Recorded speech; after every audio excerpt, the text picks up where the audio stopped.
চলো, স্নান আমাদের হয়ে গেছে, এবার আমাদের খাওয়ার পালা।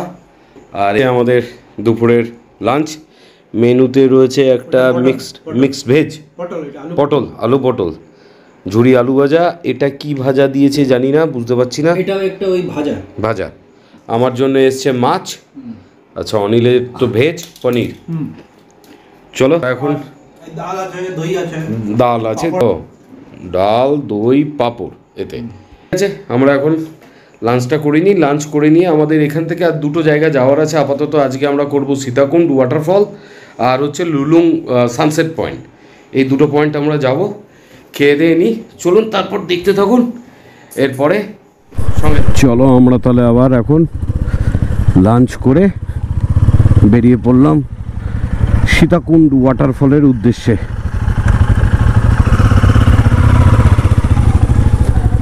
সীতাকুণ্ড ওয়াটারফল হচ্ছে যে পিঠাভাটা গেটটা, গেটের ঠিক ডান দিকে গেলেই এই সীতাকুণ্ড ওয়াটারফল। পিঠাভাটা গেট গুলিয়ে যায় এগুলো। রাত্রি 7টার পরে এখানে কিন্তু বেরোতে দেয় না।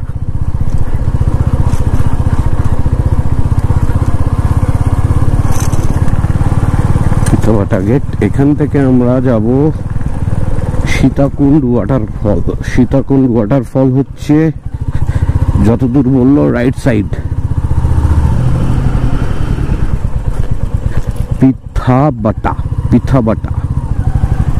সীতাকুণ্ড ওয়াটারফল, সীতাকুণ্ড রামতীর্থ যোশীপুর। আচ্ছা, গুডগুডিয়া কুমারী ছেড়ে দাও জুমানি পিঠাভাটা সীতাকুণ্ডি থেকে। সীতাকুণ্ড ওয়াটারফল ইস তরফ। চলো, আমরা এখন সীতাকুণ্ড ওয়াটারফলের দিকে এগোচ্ছি।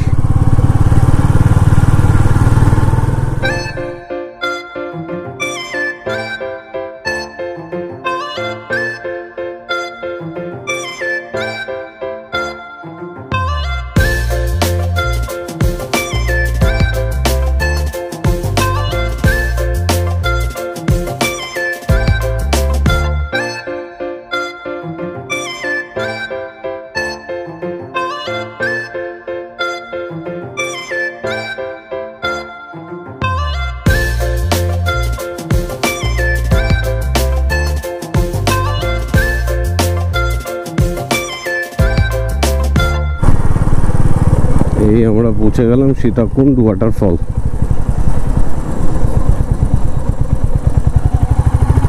নিচে নামার রাস্তা যথাসম্ভব এই দিক দিয়ে।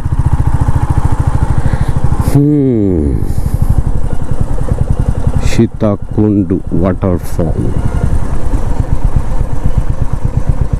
আচ্ছা, বাইক এখানে রাখতে হবে।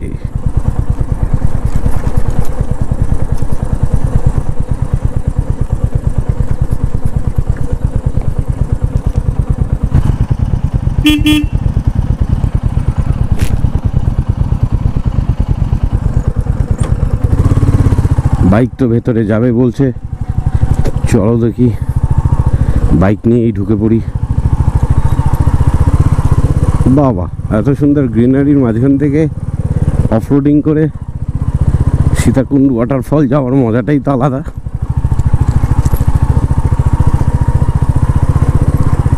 না, বাইক তো রয়েছে এখানে আরো 3-4টে। আচ্ছা, বাইকে এই অবধি যাবে।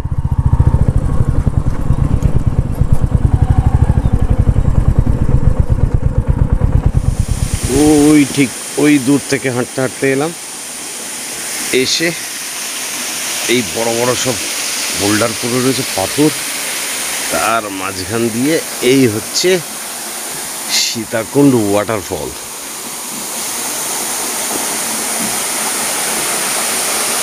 যদিও বা এটাতে বর্ষাকালে অনেক বেশি জল থাকে, এখন জলের স্রোত একটু কম।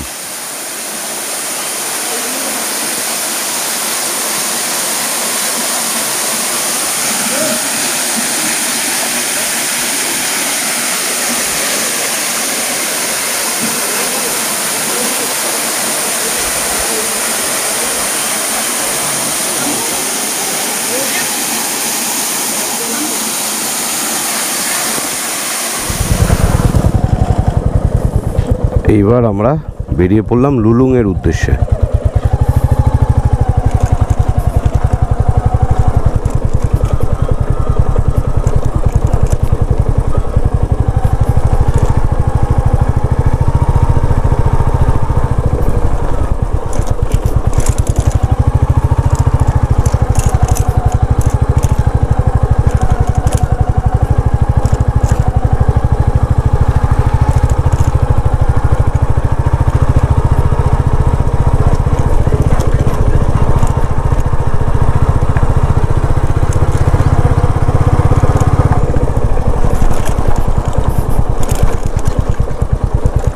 এই লুলুং যাওয়ার পথে এখানে একটা দারুণ সিনারি আছে, এটাকে দেখাবো আসার পথে এটাকে দেখাবো।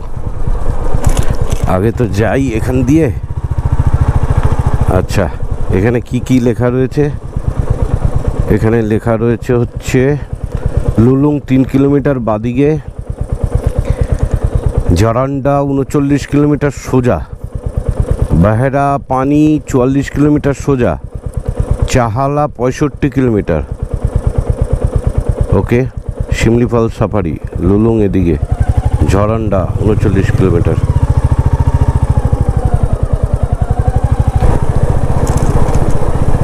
ওহো, দারুণ, পুরো ফরেস্টের ভেতর দিয়ে।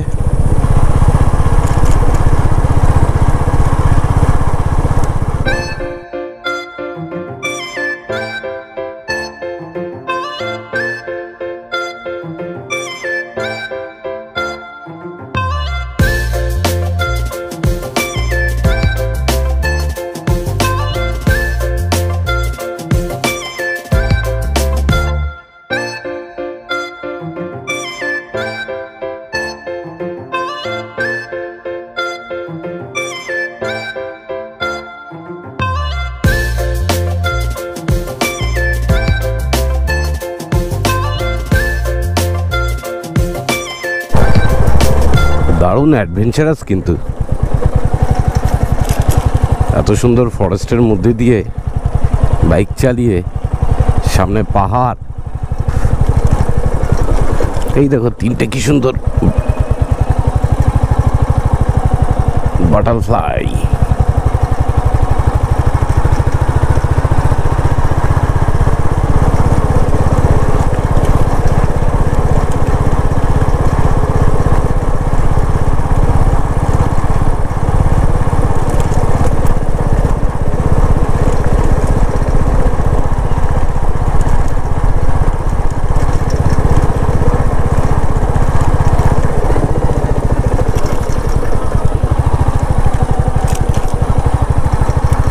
এইখানটায় কিন্তু হাতি আসে।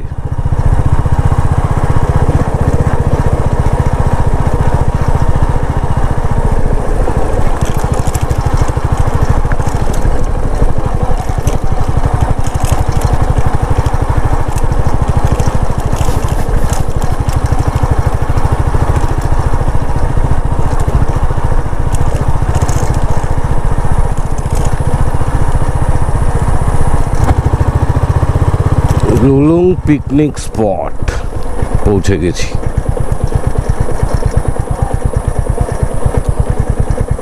আচ্ছা, এটা হচ্ছে লুলুং অরণ্য নিবাস, যেটা খুব ফেমাস 3 স্টার কটেজ।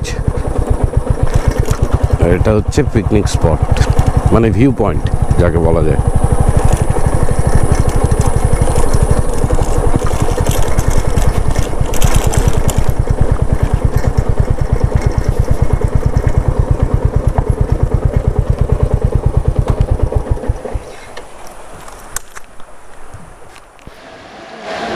দারুণ সুন্দর।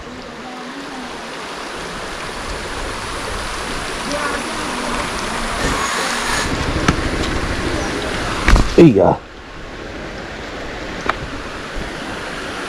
ইয়া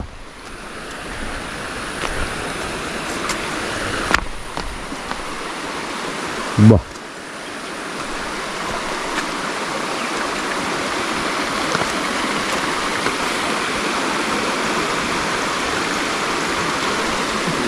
ছবি আসছে।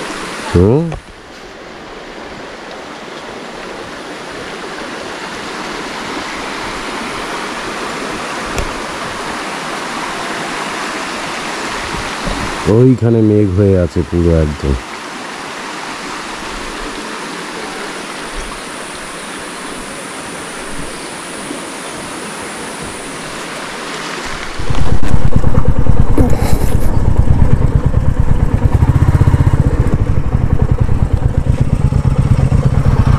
এই জায়গার সিনটা খুব ভালো বলে আরেকবার দাঁড়িয়ে গেলাম। এই দেখুন, এই ব্রিজ থেকে এই হচ্ছে দৃশ্য। ওপাশ দিয়ে আমরা এলাম, আর এই সামনে হচ্ছে আমাদের রিসর্ট। এই সাইডটাও খুব সুন্দর, ফরেস্টের মাঝখানে এরকম নদী, অনেকটা মূর্তি, আমাদের মূর্তি যেরকম হয় মূর্তির মতো অনেকটা। চলো এবার এগিয়ে যাই। আর এখানে আপাতত এখন এই টাইমটাতে কিছু দেখার নেই।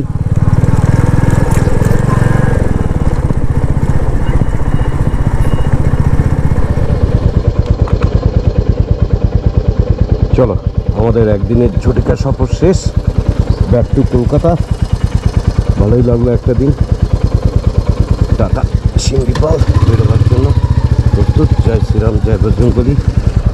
টাটা। ওকে, চল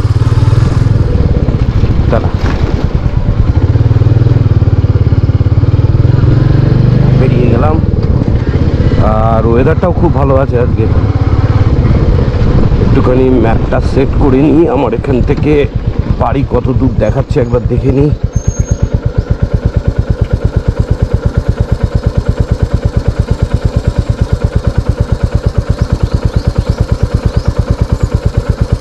লোকেশন 4 চাকা দিয়ে গিয়ে হোম।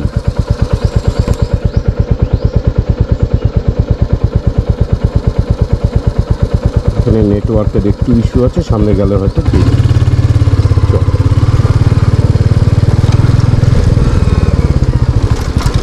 তবে শিঙ্গিপালের একটা ব্যাপার আমি বলবো, সেটা হচ্ছে শীতকালে এখানে আসলে আপনার খুব ভালো লাগবে। কলকাতা থেকে খুব কাছাকাছি, ওই 260 কিলোমিটারের মধ্যেই পড়বে এটা। আর 260 আমার ব্যারাকপুর থেকে। এবার কলকাতার আপনার যেখানে বাড়ি সেখান অনুযায়ী সেখান থেকে আপনি গুগল সেট করে নিলেই হয়ে যাবে। আর দ্বিতীয়ত হচ্ছে এখানে এসে আপনি যদি এক্সপেক্ট করেন যে বিশাল কিছু জন্তু জানোয়ার মানে লেপার্ড, বাঘ এসব দেখবো, কোনোটাই দেখতে পারবেন না। কারণ কি, বেসিক্যালি যেটা কোর এরিয়া এই ঢুকতে দেয় না। আর এখানে যে সাফারিটা হয়, ওই সাফারিটা কয়েকটা ওয়াটারফলসের দিকে নিয়ে যায়। সেগুলো কিন্তু এই সময় বন্ধ থাকে, মানে বর্ষাকালে বন্ধ থাকে।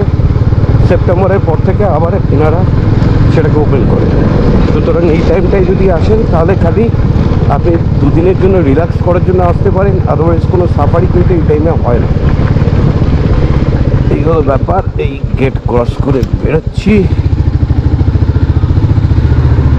খুবই ভালো লাগলো আমাদের একটা দিন। চলুন এবার রাস্তার কিছুটা সেটা দৃশ্য আপনাদের সাথে আমি শেয়ার করি।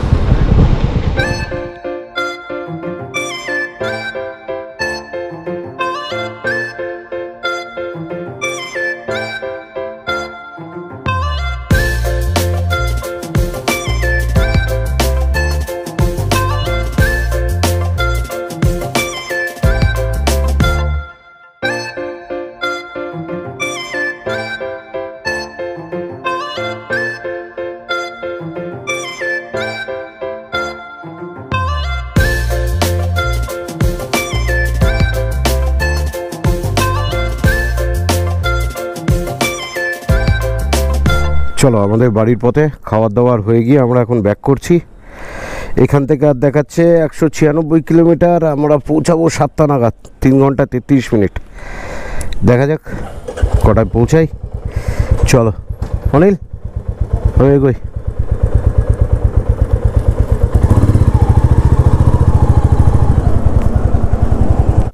এখানে আমাদের দাঁড়ানো হলো, কিছুক্ষণ ফটোশ্যুট হ্যান ত্যান করে আবার আমরা এগিয়ে চললাম বাড়ির পথে। এখন বাজে 3:52। বাড়ির ডিস্টেন্স এখনও প্রায় 200 কিলোমিটার।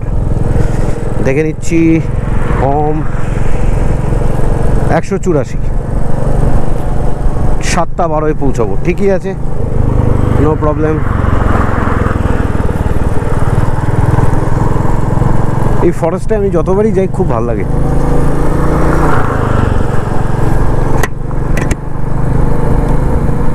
চলো আলটিমেট বাড়ি এলাম, এই আমার যাত্রা সম্পূর্ণ হলো।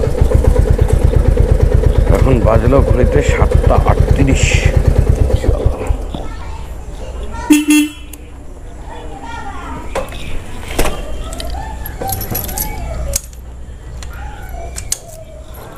মানে